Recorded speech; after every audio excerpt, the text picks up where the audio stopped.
Good morning. There's been a slight change of plans for today. We woke up to heavy wet snow, and I was going to take you along with me on a snowshoe hike and scout and have a big cook up on an open fire, but it's too wet and slushy out there. I actually prefer if it was minus 20. But I want to thank my wife's uncle for all his food. Got the clay oven heating up, and I hope you stick around and watch the video.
And of course, we got to have some bannock to go with this.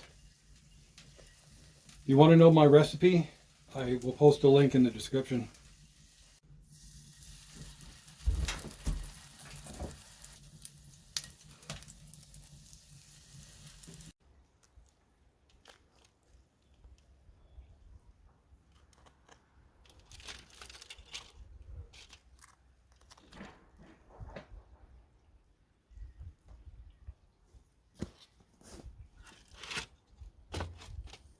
And here's my lunch. This fish turned out perfectly. I like the skin nice and crispy. Here's my bannock. And simmering on the stove, I have some fish head soup that I will have for supper. And don't worry, I'll share with the magpies.